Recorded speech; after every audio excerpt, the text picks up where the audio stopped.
Hello everyone and welcome to Imperial Advisor episode 2. Who would have thought we'd make it to the heady heights of episode 2?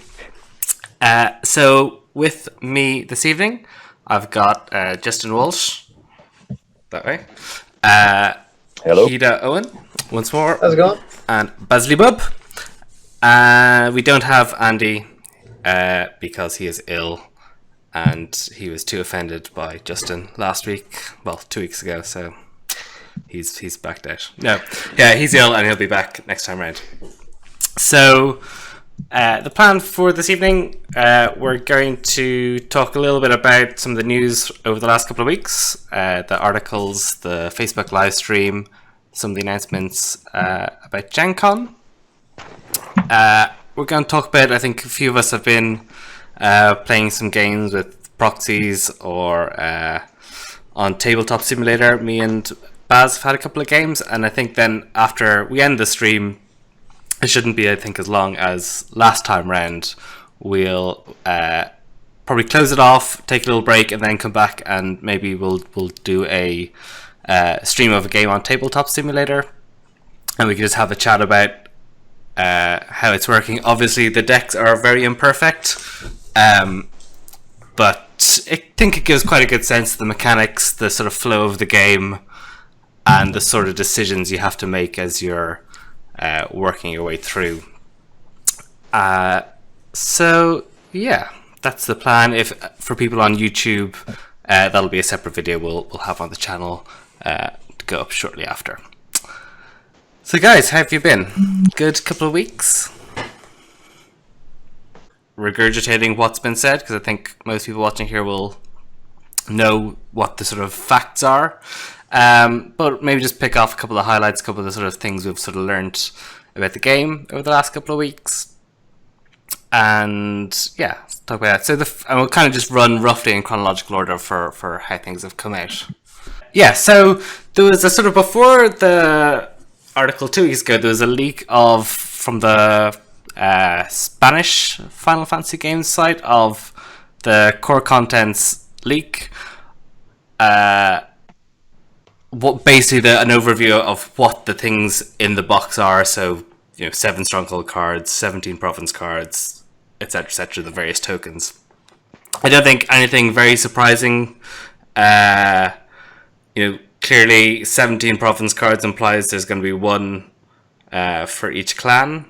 That's sort of unique to them, and then obviously probably neutrals for the rest.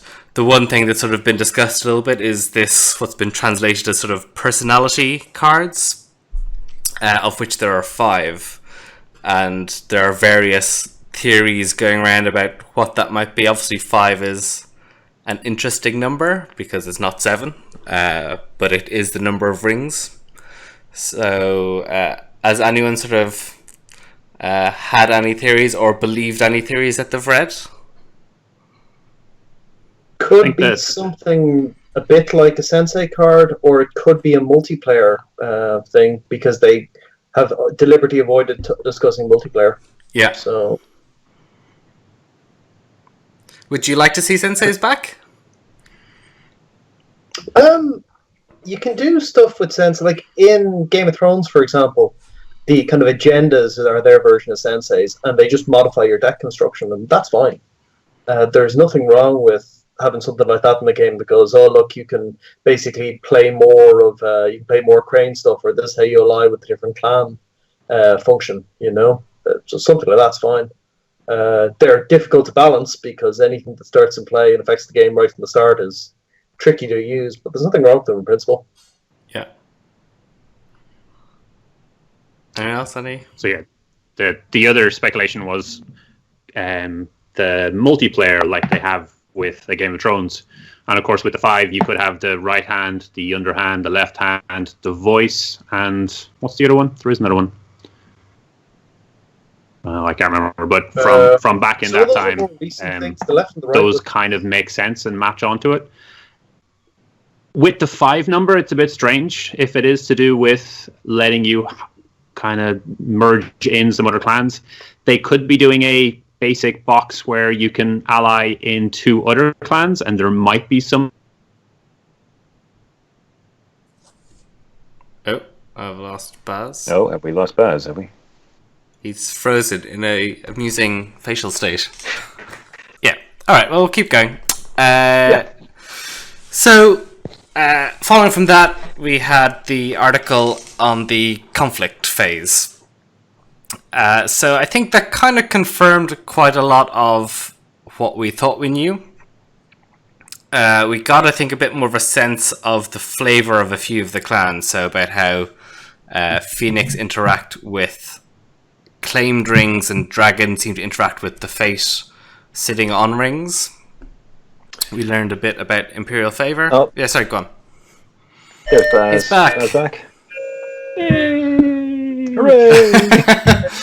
We lost Baz, you there. tell us about these personality cards. We've been He's just hearing so revealed much all. about. He had the inside line. Again. I have no insight whatsoever. I've just wild speculation. I still can't remember what the fifth thing might have been, but it's from the Wednesday, isn't it? There was all the different. It was the bastard was the other one. So there was left hand, right hand. No, Shogun. The last one would be Shogun. Then It was the Shogun. Okay, there we go. There we go. There's five. Done. Yeah. Done. So I was. We think we just moved on to talking about the conflict phase article and getting a flavour of some of the clans. How Phoenix interact with claimed rings, dragons seem to interact with the fate on the rings. And I think we've probably got quite a good sense of what the clans as a whole, what their flavors are. I think broadly, we can sort of see what they're doing. Do people like the sense of anything they've seen in terms of, obviously Justin played a lot of Phoenix, Baz, you played quite a lot of Dragon, liking those themes? Yeah, very thematic. The Phoenix seem to be as much about manipulating rings, in certain ways, as they are about claimed rings. So I think the Phoenix are all about manipulating the elements, which is entirely thematic, and the Dragon are all about fate, which is also entirely thematic. Yeah. And, Although, and that's why the Dragon get my early vote for most broken clan, because they're the clan that revolves mechanically around the resource mechanic, the main resource mechanic of the game. But no, it's like so far the flavor looks really, really good. There is a problem with the Dragon flavor, of course, which I think is going to drive some of the old Dragon players crazy. There's these cards, and if you play them together, they're better together. So. We're not quite sure what we do with that. It's synergy lemon. It's bigger than both of us. Obviously, there's a lot of bits that are missing. We still don't really see any of the dueling, and we would expect Dragon and Crane to have dueling focuses. Some of the personality sets we've seen are relatively plain, so we haven't seen much out of them. I mean, the Lion have a bit of color, but not too much. I mean, the Matsu Berserker is just a big, cheap beat stick. The Steady Bushi seems to indicate that they want to have honor, which is good. And the Matsu Brawler, no, is it Matsu? Lion's Pride Brawler has some good combat interaction. But that's it. Have we seen any other Lion personalities? No, I think those are the only ones so far. Yeah. So right now it's straightforward, but that's not necessarily a bad thing. The only other one that I can think of was a Fate personality. It was a Death Seeker. Yeah. Yeah, that it looked like if you lost a military challenge, then you could put him into play possibly for free. I don't know. Like a lot of the card text was obscured in the fan. So, but that's it. Yeah. So the Lion do seem to be, organized primarily around military, which is a shock. Which makes sense. But yeah, I think. I mean, also the stronghold seems to imply having a wide board is also good. Something Lions will want to do, and obviously, and they're holding as well. What was their holding? Oh, it was the staging ground with the flip to. Oh, that holding. Yeah. Yeah, that looks amazing. And I'm not so sure. I mean, the holding is decent, but you're having to pay and spend your fate on other characters before you can actually use it. So Yeah, I mean, I know, but it guarantees you a throughput of dynasty cards. So Yeah, it'll be interesting to see if there are. I mean, at the moment we've just seen sort of guys who are interesting and some are better than others, but haven't seen anything which is like, I need to get this clan champion out, and if they do, that swings the game. And so, cycling through a bit to get to that guy is something you'd want to really do. At the moment, it just sort of seems to help you get throughput, but you're probably spending your fate pretty comfortably anyway. And we're pretty sure, based on some of the numbers that Tombo Krasu has been crunching on the forums, that there should be 10 characters per clan. So Dragon, I think, have seen the most at 5, is it?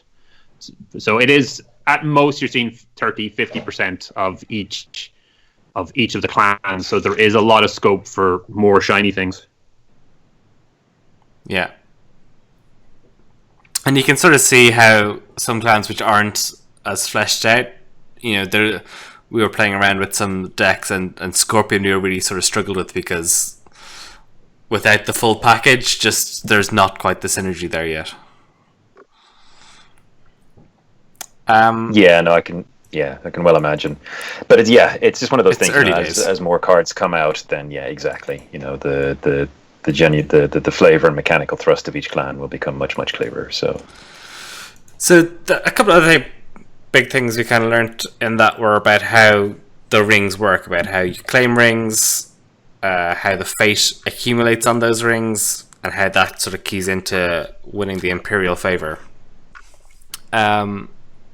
It's been interesting playing around with that, seeing particularly sort of the accumulation of fate sort of can start to manipulate your decisions pretty heavily as the game progresses, and the difference between a two fate ring and a 0 fate ring is pretty compelling to make you pick a ring you wouldn't normally. Well, I mean, there doesn't seem to be a massive number of ways to gain fate, or at least they haven't previewed a massive number of ways to gain fate.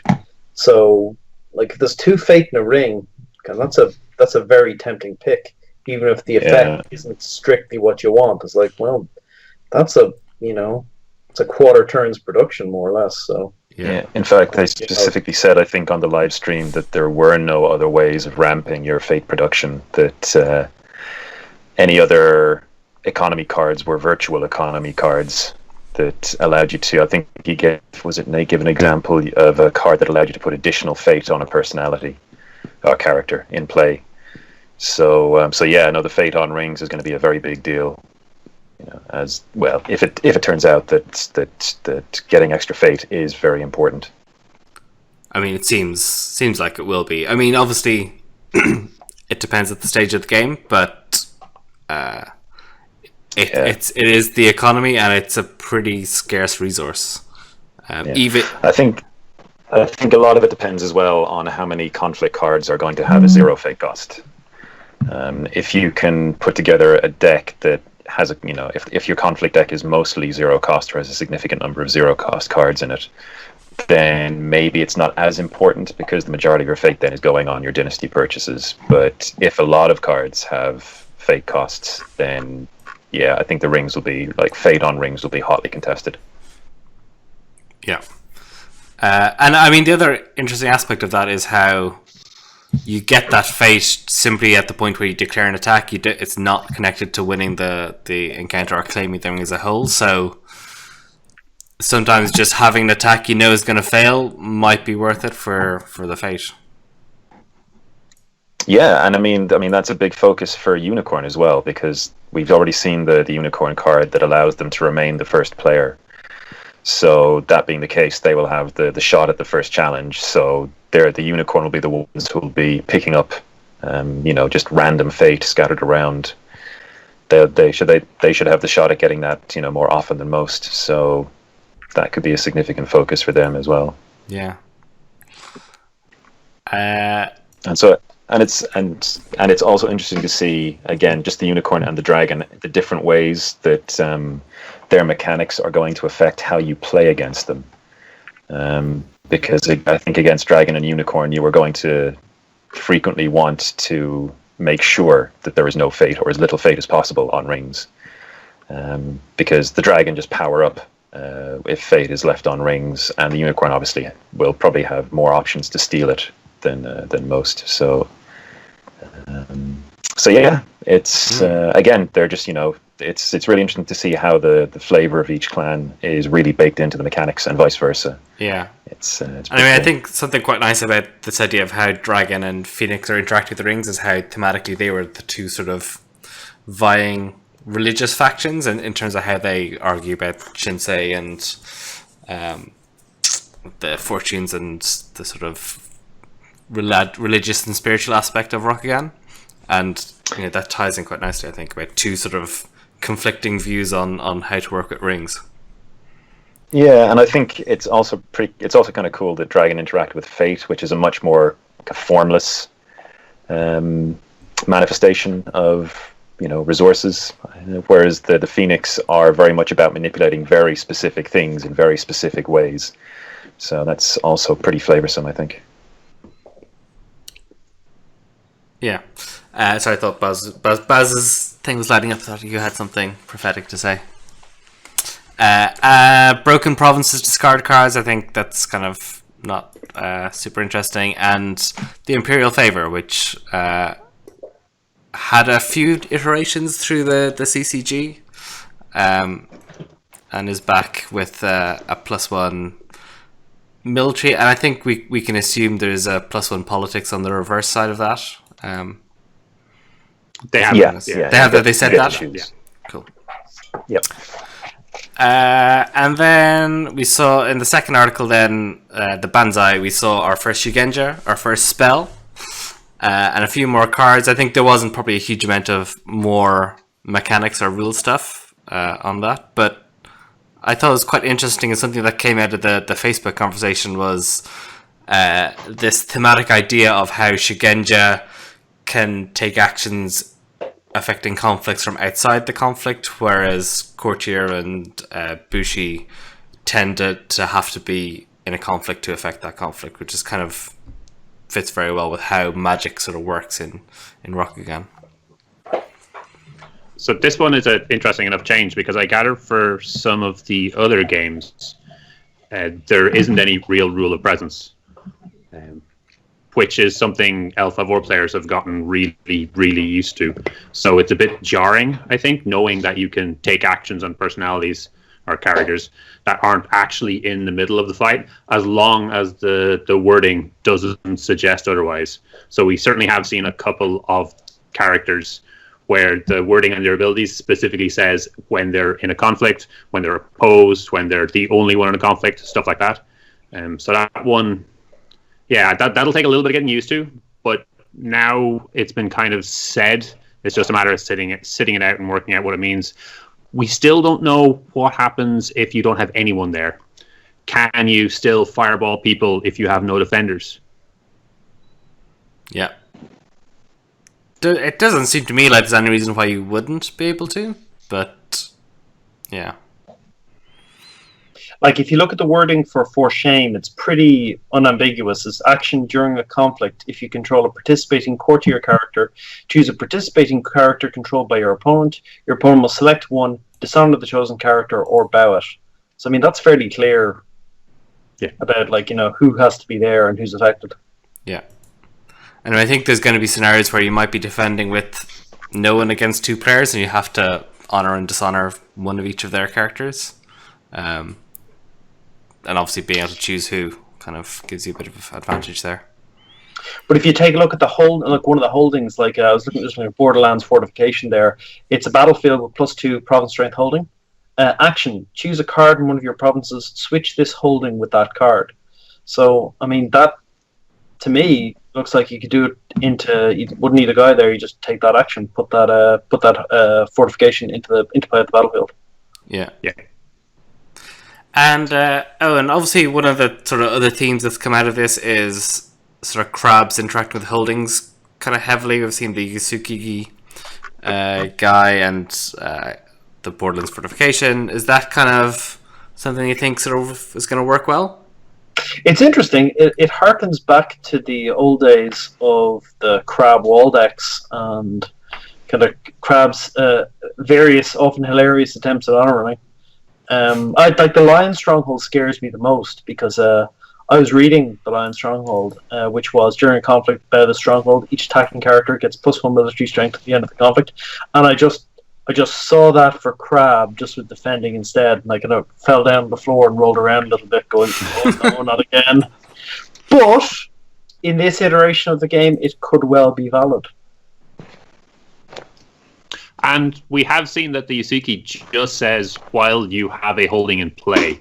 It doesn't say while you have a holding in this conflict or while you're defending a holding or anything limiting like that.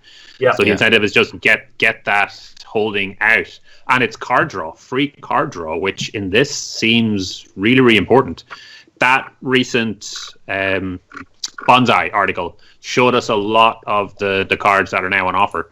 And getting a card seems to be maybe a 2-3 point extra force or possibly politics. We don't actually yet know because that particular conflict was mainly focused on military. But a card like that Yasuki, fantastic. Absolutely. I mean, from what we could see, there's been about 6 free conflict cards so far about that. And then most of the rest of them cost 1 or 2. So, like, if you could arrange matters so that half of your deck was free, I mean, the cards you draw could be really, really important. How many cards you draw, but at the same time, you know, you might be tossing honor away doing that and putting yourself into a bit of a downward spiral. And that was something we found in some of the test games we were doing. Getting that fate off of a ring when you're declaring your conflict gave you that one extra bit of fate that took, you know, maybe an extra quarter of your cards from unplayable to playable. Because if you had none, then if you had 0, you know, maybe half or a third of your cards were playable, and that opened up all of the 1 slots. Some of the cards, like we've seen with the 3 cost, can't remember what that one was, but having three fate just lying around, very, very rough. That said, as we get better at this game, maybe it'll be more of an option, especially as we see more of those characters who can be played. Having one of those in hand seems quite strong. Yeah, I think the 3 cost that comes to mind is Blackmail, the Scorpion card. And obviously, one of the other Scorpion cards we've seen is the City of Lies card, which reduces the cost of action. So it seems a little bit like they've sort of factored in Scorpion's ability maybe to play some more expensive action cards into how they've balanced that. And obviously I think that's also a 3 influence card if someone wants to splash it. So, and that holding, it's City of Lies, isn't it? Yeah. I think that's a good indication of what they mean by conditional fate generation. Yeah, and someone else has pointed out that Shrewd Yasuki, it doesn't seem to be worded like it's even you who has to have the holding. It's just while there's a holding in play. Very nice. Which is even better.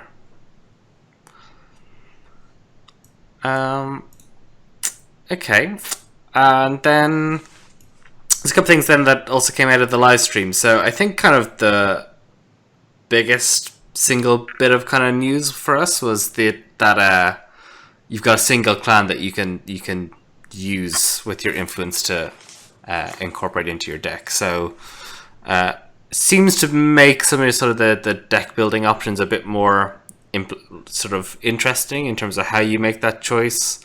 It's not simply just pick and mix from the best of everyone, take all the broken cards and put them in your deck. You actually have to make some choices. One big choice. Yes. But something that you like, I think that's pretty much mirrors how Game of Thrones works. Is that right? Yeah, pretty much in terms of with the banners, yeah. I think it's a pretty bold decision. I have been kind of mulling it over for a while because it wasn't what I was expecting. I was expecting to be able to pick from each of the clans because 10 influence is pretty tight. Picking one clan, now I've looked at it, sounds pretty good. One, because you've got a lot of story elements to it, which is great. You're picking out just one clan rather than having a hodgepodge. It also maybe gives the designers a little bit more room to play around. They can spread things across multiple clans. So if there's a 3-part combo, no one can play it as long as it's split across the 3 clans. So maybe that'll make it a little bit easier for them. The last thought for me was, we had assumed that the cards that didn't have a fate cost could not be taken by another clan, because that's how influence works in Netrunner and possibly some of the other games. However, with this, if you're already picking a clan, it may be the case that those 0 influence cards can be used. Obviously, they could go either way with it, but it could open up a few more options there. I'd be inclined to think not. Because that would mean you have the entire, or a large chunk of it available. But it would only be the ones that are not influenced, and then 10 worth of bamboo of the others. So it'll be interesting to see how they go forward with that. Because it looks like the way of the unicorn doesn't have a bamboo symbol on it, so it kind of makes sense if there's like, no, this is just a unicorn only card. Other clans can't take this one in. Yeah. Particularly given that specific card as well, and like, it's very clan specific in terms of thematically. Yeah. And if they do go for the approach of letting the blank ones in, it does mean they've no way of keeping them out, which I guess would be a bit strange, especially when you start adding in stuff like an ancestral weapon or something like that. Yeah. And other things from that, it's interesting, the multiplayer question came up again, and they kind of said they're not ready to talk about it yet, which is a relief, because at the start of that they said it's a 2-player game. And I was like, oh. Yeah. So it sounds like they've got something planned. I think if it was a straight no, they would have said no. Any other things? Says mulligan. You can mulligan both Fate and Dynasty. You can mulligan Conflict and Dynasty on a card-by-card basis. I don't know what a card-by-card basis means, though. Yeah, it sounded almost like... I think they mean that you can choose the ones you want to mulligan, as opposed to having to mulligan the entire hand. So, in Magic, you have to mulligan your entire hand. Yeah. So more like Hearthstone. And the same in Game of Thrones, you have to mulligan your entire hand. So a bit more like Hearthstone, where you can just pick the ones you want and just get rid of those. Okay. Because given your starting conflict hand is 4 cards, I think, there's an awful lot of variance in. If it was a full mulligan, there's a lot of variance there. So I think they're probably just trying to cut down on that. Because for a horrible second, I thought they were saying you can take 1 card, then shuffle it in, get it, then the next card, shuffle it in, get the next one. The next card, yeah, and then move over to the conflict deck. Yeah. What's not mentioned in the contents leak was the card shuffling machine that comes with the box. Anything else? There was a little bit about story. I think something that was kind of a broad theme was that this isn't the old and familiar Rokugan, that there's going to be changes. I think they were very clear on that, and I think most people are kind of happy for that. I think people have got their heads around that idea. Yeah, and I think for me, coming back to the game, it means I don't have to read through a crazy amount. Yeah. More importantly, for someone brand new, they can focus on reading the new stories and those bits rather than referring back to the old stuff. So yeah, I'm delighted, and it'll be interesting to see what Kat and her team take out of it. I mean, I think sorry, go on. It's basically the Star Wars principle again. They're basically we're discarding everything, and the good stuff will make its way back in, as it always does. Someone will have an idea, let's revisit Ichiban, or let's revisit something else, and the good stuff will make its way back in, and the other stuff will be consigned to the dustbin of history. Yep. And I mean, I think they've again sort of reiterated that the focus for the story, at least initially, is on the great clans and as sort of the internal conflict rather than the sort of existential threats from. I mean, it'll be interesting to see what they do with Shadowlands, because it's obviously, even if it's not a faction in the game, it's not something you can ignore. So I got excited about the thought of Shadowlands when they confirmed the influence is only one clan, because it means you can keep the 7 great clans, but then you can introduce some minor factions in the conflict decks. So if you were to have a Shadowlands set of cards, you could then choose to ally your Phoenix with the Shadowlands. And can't imagine why you took that example, Baz. and then you have your. What are you trying to say, Baz? Deck. Just the first one. It was just alphabetical in my head. That's where it came from. Yeah. So I mean that is an option, but you can also do other small things like that. I'm not sure what other factions they could go for. But I mean, they could go for a bunch of minor clans. They could go for God knows what. Yeah, it's an option that they probably won't need to take, or they won't take for quite a while. But it is there. I was very interested in how they were talking about the Shadowlands as a kind of a story element, where it was more about putting conflict on between the clans and seeing how they react, rather than a uniting force that just brings them all out like they always seem to before. Because there was that little bit of conflict, but you always knew that the great clans were just going to team together and win the day in the end. Whereas I kind of feel that the focus this time around is going to be more on that inter-clan action, rather than the imminent threat that's coming from the Shadowlands Horde. Yeah, and reading between the lines there, it would seem to indicate that there will not be a Shadowlands faction as a playable clan. Yeah. It doesn't make a lot of sense from what they've said so far. It would run very much contrary to focusing on the dynamics and the dramas between the clans. So yeah. Yeah. So I suppose the big question is then, will Yoritomo's alliance or the Mantis ever get a shot? But I think that'll be answered much further down the road. So yeah, and I think that go on. I certainly would like to see more exploration of the dark side of the clans, and not from a Shadowlands side, but just it's been too easy to portray the clans in the best archetypical light and kind of run with that. But they're people. There's a lot more greys and a lot more blacks and whites, and you can have a far more interesting story by having those facets of the clans, and seeing how a more ruthless side of the Crane deals with the Crane that's more interested in pomp and ceremony, for example. So yeah, those are kind of stories that I'm interested in, and I want there to be dragon bad guys and dragon good guys and dragon in the middle guys, rather than just the guys who go around with 2 weapons.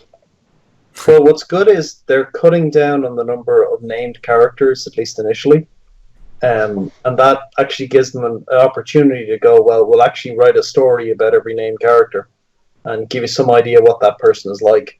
Yeah, very true.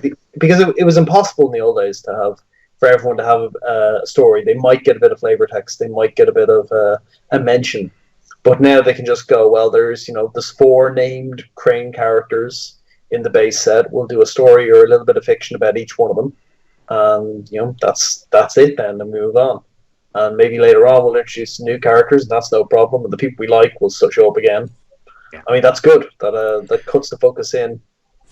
It means we actually get a chance to get to know the characters a bit, to get to like them, to get to care about them. So if they do get killed or whatever happens, people will give it on. Yeah. And there's going to, you get to see character development along that journey as well, rather than just, this is that guy, you sort of introduce them and sort of, okay, you know them now, but you've never really taken on their journey. Something that, I don't know who asked, it was a very good question about if Mono was the theme for the design mechanics. What was the sort of theme that drove the story? And Kat talked about the conflict between I don't know, I can't pronounce anything in Japanese, but Ninjo versus Giri, which is sort of your emotions and instincts versus your sort of obligations, your duty to your lord, your sort of the social protocol, and the internal struggle about, and the pull between sort of just doing what you want to do and doing what you should do. I think that's kind of an interesting theme to see how that starts to be pulled out of the fiction, which is starting this week, I think, or is it the week after? This week, I think. Yeah, this Wednesday should be the first story and the Crane focus. So we're not sure if they're both the same or if they're separate. Yeah. We could do a dramatic reading of the story. We could gather around. But that, as far as I'm aware, that particular idea, that conflict between duty and one's own personal interests, is the kind of classic samurai story, especially as Kat was talking about, the conflicts between Bushido, where there's two separate tenets, and you have to choose which way to go. Those stories, I think, are fascinating, because the whoever is trapped in that moment loses either way, because there is no right choice. It's just the choice that they make. Yeah, they're human stories as opposed to, the almost superhero-like stories that we're used to from Rokugan so far. Yeah. And focusing on much more personal stakes as opposed to the really quite, the empire-spanning stakes that were generally presented in the story. But yeah, it'll be fascinating. It'll be great. And that's how you build identification with characters. You see them struggle and fail, so that if and when they do succeed, it's all the sweeter because they've earned it, as opposed to being, opposed to having victory kind of placed on them almost by fiat. So and it is the sort of thing that makes a good storyline victory as well, because having that samurai making a choice between one tenant or the other is very defining for that character, but at the same time doesn't burn a city to the ground or completely mess up half the continent.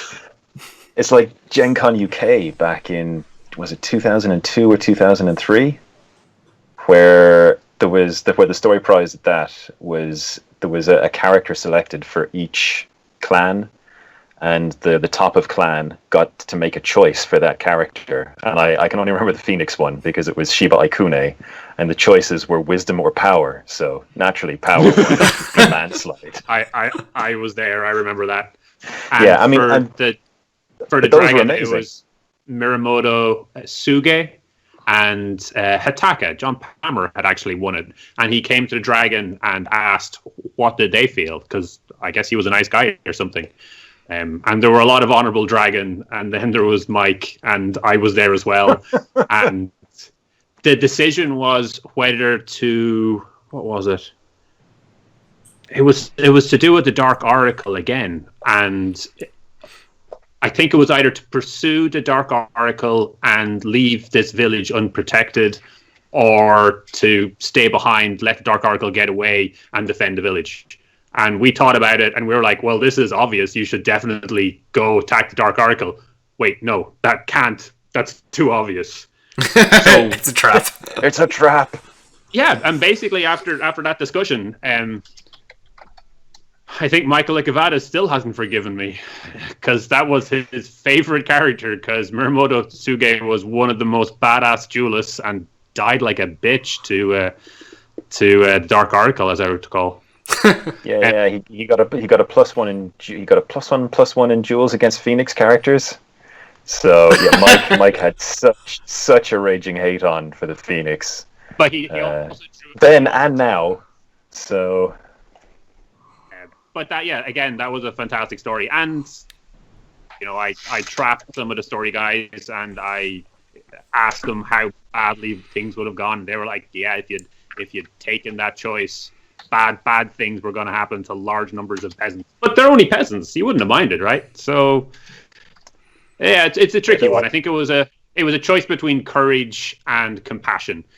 Do you save the innocent peasants, or do you courageously go after the bad guy? And there was no win. There was no good choice. There was just two bad choices. So unlike Power, there was obviously there was people chanting. You were leading that chant, I think, weren't you? Power. There's a chance. Yeah, there could have been.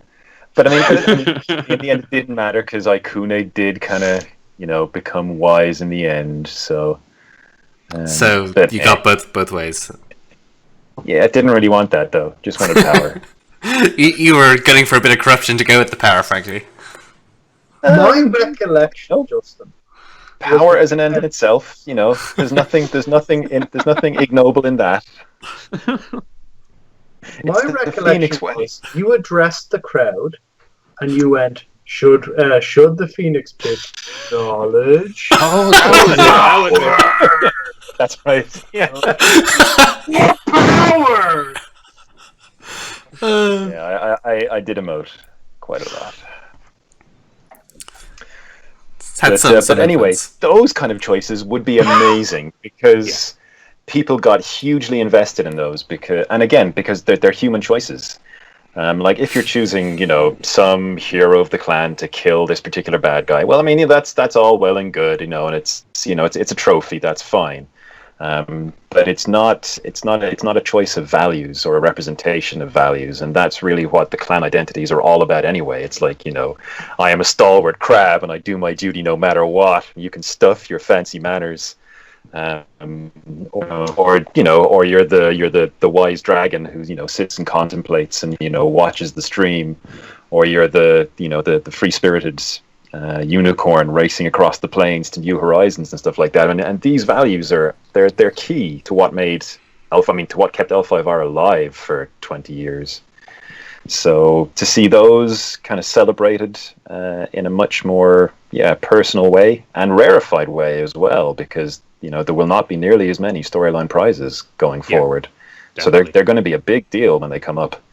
So to see that, I think that's really great because it makes storyline wins really special again, and as well as that, I think it sets expectations because you're not expecting to win the world if you win a big storyline tournament. You're expecting to make a key decision in the development of a character, and that's kind of amazing. I think it's a much more humble and profound kind of choice and decision and power that's critically more sustainable.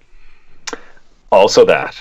Yeah. You don't have to sort of derail the whole storyline. You can build your storyline up to that choice and have a couple of routes that's based on the outcomes rather than sort of we had this whole plan and now it's just suddenly we have to scrap the roadmap. Someone chose an elephant. I want my elephant. Other small. Yeah. That and there will be a storyline for Gen Con, storyline prize for Gen Con, they've said, which segues quite nicely. Part of me suspects they'll actually go for the classic RPG starting, which is you do one of the championships and play that through. So yeah, I'm not sure what the very first tournament was. Was it the Emerald or something like that? No, it'd have to be the Topaz though. You're just starting off. You were lit. Which is Topaz? Topaz is the new samurai who've just passed Genpuku. Okay. Yeah. I think that would be fantastic for the big 360 one that they're doing. The buy your box cube tournament.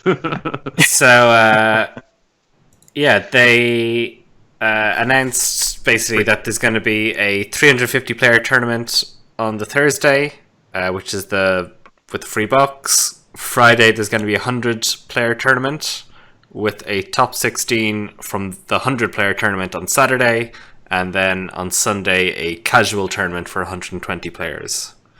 So it seems like the 100 player Friday tournament with the Saturday top 16 will be the, I guess, more serious one, but obviously 100 slots is not very many for quite a lot of fans, I suspect. Yeah. So I don't remember which podcast, because we're one of 9 of them, I think. I have enough that I least. can listen to a new podcast every day when I go to work, which is fantastic. But one of them pointed out that on the live stream, Kat said, and she might have misspoke, she said that the first tournament, or the first storyline prize chosen by players, I think it was. So there is a suspicion that there might be a storyline prize for that 300 tournament, and then another one for that with the final on the Saturday. Just because she used she used plural for the players who are making the choices. Who knows? Who knows? When you're going to Gen Con, is that kind of the tournament structure that you sort of expected to see? Pretty much? It's a lot more generous than I was really worried we were going to be in a situation where the Get Your Box tournament was going to have 128 slots, and a lot of people were going to be disappointed. At 350, I still think people are going to be disappointed, but I think it'll be the minority rather than the majority. I could easily see probably 400 people looking to get into that. Maybe more. It's hard to judge, but I can certainly see it as being seen as the way, if you want your box of L5R, this is the way you get your box of L5R without having to fasten yourself into FFG's dread queue. Yeah, and it does show that FFG are serious about this. That those are big numbers for Gen Con tournaments. Yeah, and a couple of seminars as well. One on designing and one on the story and setting, as well as the overall FFG one, which they said is where they'll make any announcements and stuff. So seems like if you're going to Gen Con for L5R as one of your main reasons, there will be quite a lot going on. So there's the 350 player tournament, the kind of Get Your Box starter tournament. On Friday there's a 100 player tournament, which is again played with a single box. There is a casual tournament on the Sunday, and there are, if you make the top 16 of the Friday tournament, there's a tournament on Saturday. So just with the LCG, there are kind of events on basically every day at Gen Con. So for the tournament, they did in it say that deck construction will be as per the rules within the rules within the box. So it does look like that there are some specific easier ones. Because we've kind of got a good number, we know there's basically 250 cards. We know roughly how many are in the box, like 270 something. It looks like it's all singles, and we've seen what the influence factor is, and we know that there's kind of a small mix. It's going to be rough. It would be rough to build legal decks. Do we know what the Game of Thrones deck construction was? Were the banners enough, or did you need to do something else? Yeah, they were enough. No, for Kingslayer it was actually different. You could mash two factions together in a way you weren't permitted to do with bannering. The Kingslayer was actually a modification to the normal rules. Now, they haven't basically said anything like that about this one. They've implied that the decks, you receive one core set to construct a deck for these deck building rules provided the Learn to Play booklet. Yeah. And those are the same for both the 350 player tournament and the 100 player tournament, I think. So based on the Game of Thrones, we would expect you to be able to cram two factions together properly? Could be. Okay. We don't know. We don't have the Learn to Play booklet to take a look at, so... Yeah, of course. Could well be. Basically, we shall see. Obviously, it seems Dynasty side is a little bit more restrictive, and with that in mind, though, with obviously no ability to use that influence that side, you're going to have pretty stock decks, it would seem, just based on the numbers, right? Yeah. Yeah, and if it is one copy or everything, it's a very inconsistent deck. Though, I mean, I know with Game of Thrones, some of the generic cards you got 2 copies of. So Good. you might get a little more consistency that way, but I'd say it'll still be. I think from what we've seen, and again that fantastic article by Tombo Karasu, where he's kind of going through all the cards, and what we know from that Spanish provider, it does look like they're going for the same model again. Obviously, they've decided that the Game of Thrones approach worked. And I guess it was one of the things people were concerned about was all the extra duplicates. So getting 3 boxes and having a massive card pool and if there's two of the unaligned, you're going to end up with 2 sets of 3, which sounds perfect. So, how many rounds of play are you going to need for those tournaments? I'm kind of curious in terms of timings and stuff. They do say that the amount of time it's going to take. I can't remember how long it was though. I think they listed the Thursday one as 7 hours, the Friday one is 8, but that's going completely off the top of my head, and I could be wildly wrong. But I would imagine that like a 300-player tournament, that you don't run that in a day. So I would imagine it'll be play a bunch of rounds and see what happens. To get an undefeated player with 350 players, you'd need 9 rounds of Swiss. You would at that have 1 player at 9-0, 6 players at 8-1, and 25 players at 7-2 to get your top 16. So, and what are we saying the average play time was off the box? I would imagine the 351 will not do that. They will just do X rounds of Swiss, where X is... It's 8 hours down here, right? 8 hours, okay. So that could be 7 rounds of Swiss, and then just give the top X some prizes. I mean, it'll be interesting to see. I think even 7 rounds of Swiss could be tough in 7 hours. I mean, just from our limited playthroughs, with people getting used to the rules. Which we'll be doing shortly. Yes, we will do. Very shortly, in fact. I think the first time we played, it was about 2 hours to play a game. Obviously, that was a lot of just figuring stuff out as we went along. We played a second time, we were kind of closer to an hour. But certainly, what was it that the box sets sort of 45 minutes 45 to 90? To 90 minutes, yeah. And also the 3 to 6 rounds, neither of those things sound quite so ridiculous or in conflict with one another, having played a little bit, which is quite interesting to me. Yeah, well, I mean, as we've already said, the cognitive load this game looks like it's going to present certainly in the early days, is really quite significant. I mean, all the resources and all the mechanics interlock and interrelate in some way, on some level, and that can lead to really, really complex decision making. Yeah, and as well as that, from what you were saying earlier as well, it's not always clear how the game state is developing and evolving, and who is winning and who isn't winning at a given point in the game. So the ring effects are very, very incremental. They're very small. If you compare them to a Game of Thrones, where the military took a guy out, Void is kind of the equivalent, but it only removes him for one single turn, and it's not that turn; it's a later turn. Yeah, and you've got so many effects, but they're all very, very gradual, very, very small.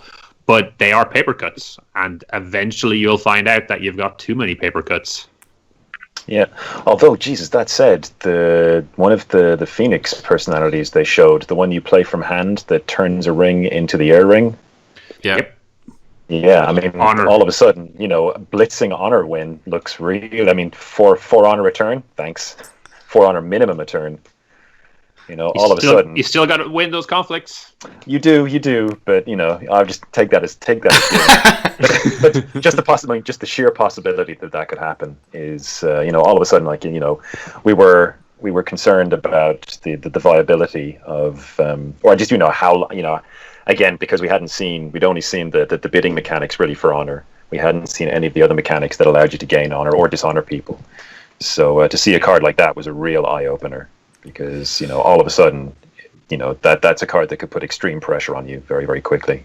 And I think because the honor scale is a lot more narrow than we're used to, so 0 to 25, each point of honor is worth a lot more than it used to be. So that swing of one person lose, if you say you can get someone to bid 5 when you bid 1, that 8 honor swing is pretty big and will change the dynamic of a game quite a bit, I think. Yeah, just imagining the Phoenix Honor deck now, though, where you just constantly have these Sheba who come in, are honored, and instantly die. It's an Asawa's dream. Yes. Yeah, we're sending them to Bovine University. It's not really a floor, more a sluice. That allows That's actually the one of the Phoenix provinces. It's Abattoir. Yeah, and actually that Phoenix province, really good. The one change. Yeah, there are two ways. Because I'm not sure how it works. When you activate it, does so when it changes the conflict type. So say a lion player attacks and he sends in all his military guys and he runs into this. Presumably, it's going to be on your stronghold all the time, because I don't know why you would put it anywhere else. And then you turn it to a political conflict. Is the lion player able to announce a military conflict again, or has he just spent his single military conflict for the turn and had it flipped into a political one? Just a random thought, because it seems insanely busted. It seems like it's that you can only declare to me, but yeah. But I mean, that basically shuts someone out of an entire conflict type forever, which is bonkers. Yeah, and all of their zip guys go home bowed. Yeah. So, really good. Yeah, which is, I mean, it's bananas. I'm really hoping it's not that, and if so at least, because then the lion player is in a position. Well, I have to basically split my military force in half and keep a bunch of it back, and I don't know. Anyway, but it's just one of those things as well. That card, yeah, stuff we'll find out, stuff that will be ruled on. But we haven't seen more cards. Lion may have an action that changes that political battle back into a military conflict. Yeah, they could. It'd be awesome. And Also, as the ancient sage says, don't get blown out. Wow. I'm feeling enlightened. I expect a sort of wisdom from Baz. Clarity. I also get the sense that every deck, to greater or lesser extents based on the faction, but every deck will need to have some ability to do conflicts of both types. That there's just a lot of value in declaring that second conflict each turn, in terms of picking up fade off rings, in terms of just having that second opportunity. I wonder if decks will be as pure about either military or politics as we're sort of accustomed to seeing. I think we've seen representative personalities in almost every clan that are good at one or good at the other or equally good at both. So, I mean, even the Crab, we've seen some courtiers from. So, yeah. I wouldn't be shocked if an early deck building lesson is like, don't just include the military guys, because you're surrendering kind of half the conflicts you could make. Yeah. Yeah, and because military is a very misleading term, because mechanically there is absolutely no difference between military and political. They function identically. They can both break provinces. So no, that may not entirely be true, because obviously it is. But we've seen. It depends on the card pool. Basically, right now, because we saw that one military conflict, we've got a lot more cards that we know add to the military side of things. We know that there is some sort of fashionable, probably a kimono, or we know there's a dress. We think it's a +4 for some cost. Yeah. which, yeah, people were talking about some badass dueling with that. If the card set for boosting on political is less interested in actually boosting your number and is more interested in playing around with people, bowing them, making them go away, stuff like that, they might be completely different. Military might actually be better for cracking those provinces, whereas there might be a slightly different focus. You might be getting more out of the political side. But yeah, you are right. Right now they are identical, which actually makes that Doji Whisperer, who is 0-3, much better than that Matsu Berserker, who is 3 zip. They're both for 1, but the zip, or the 0-3 technically is superior to a 3 zip for busting provinces, because at least they can go into the other battles. Yeah. And yeah, I mean, I think there's a couple of interesting things that have come out of playing those games. I mean, one is, I think the scale of boards, they do get pretty big as well, as when you get to turn 5-ish, turn 4, turn 5, you still can have 5 or 6 guys, in play, because that was one of the concerns, I think, with the fate mechanic, that you're only ever playing with 1 or 2 guys, but that certainly didn't seem to be the case as we were playing. Yeah, it felt like we were making typically 2 personalities with 2 fate on them as often as we could, which meant turn 1 you had 2, turn 3, 4. You were getting to about 6 personalities before things started kind of drifting off, which is a chunky board state for both sides. And definitely those kind of big battles where they get pretty crunchy as well in terms of the numbers. We're getting it, counted to keep track of stuff because you do some, you do your totals and then you sort of play an act. It's like, okay, that changes all the stuff, and you're sort of trying to keep track of it. That's classic L5R. It is classic L5R. That is something everyone will be used to. Holding that block supply lines back to the last possible moment. The thing Send your big is, unit home. bow actions are huge in this if someone has no fate on them, because that's basically that's nearly equivalent to a kill action. Yeah. But that's a great tension. It's a great tension to have in the game, that having fate on guys is important. But then, I mean, there are cards like I Can Swim from the Scorpion that seriously punish you for overinvesting fate onto a single personality. Yeah. So, it's just as long as there's tension and things you have to be aware of, then that is great. Yeah. And I think initially there was too much tension, and then we'll start to figure it out. Yeah. On the over-investing, one of the things we did see was when you're in a battle, say you're trying to win an Earth conflict, if you manage to draw out 2 cards from your opponent and lose, you've pretty much won, because it was an Earth victory would have discarded a card from them and drawn you a card, and getting them to play 2 cards to stop you. Yeah, sure. Sometimes losing the battle is actually winning the battle, which is fascinating. Yeah. Yeah, and I mean, and this would go back to the small incremental gains with each ring. You're not like, it's not like old L5R where when you go into a battle you are potentially staking the entire game on every on any attack. With this one, you are absolutely not staking the game on any attack, but you are looking to maneuver and prod and just slowly massage the board state and the game state and the board position, into a favorable.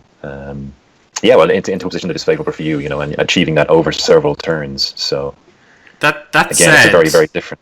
I definitely found there's sort of, when say you're both down 3 provinces and there is, you expect there to be one more turn to the game, and you invest your fate accordingly.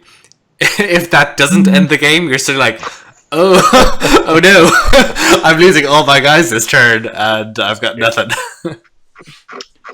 It'll be interesting as well to see if your honored guy goes away. I'm just looking for the little status card there. It implies that you basically is forced to interrupt when you if when this character leaves play, gain honor. Yeah. So it'll be interesting to see if the honor decks are actually about I make 3 cheap guys every turn, and then my cards are getting them honored and getting them killed, and I'm just there to be tossing away. The guys are good enough at getting themselves killed. I think the key characters for the honor deck seem to be the ones that honor themselves. So that dragon guy, you can spend the fate to honor him, is fantastic for an honor deck. I mean, he's also a 3/3 for 1, which is great, but he honors himself, so you're getting an honor out of it. And that brash samurai who we kind of saw the edge of honors himself again. And the doji? One of them, when they get honored, they honored someone else. So those kind of card effects that either honor themselves, which is essentially a Ring of Fire victory all by itself, which is pretty impressive. And those ones that maximize it when you get the honoring. But will there be enough? Because, I mean, bringing out a stream of characters isn't going to cut it if you can't get them honored fast enough. But then I can even see that's a good argument for playing something like the event that it needs to be a political battle, you need a courtier, but you force somebody to choose and dishonor one of their guys. So I mean that just as effectively a counter. It's what that means you'll dishonor about. Yeah. Right. Well, will we take a break and then come back with the stream game? Yeah. So we're going to wrap up this stream. We're just going to take a quick break. People should remember to like, subscribe, follow in all the places you'd expect Imperial Advisor to be. Facebook, Twitter, SoundCloud, YouTube, iTunes, and ImperialAdvisor.com. And we'll be back shortly with a bit of a tabletop simulator stream of us playing a game. All right. Thanks, guys, and see you later. Okay. Take care.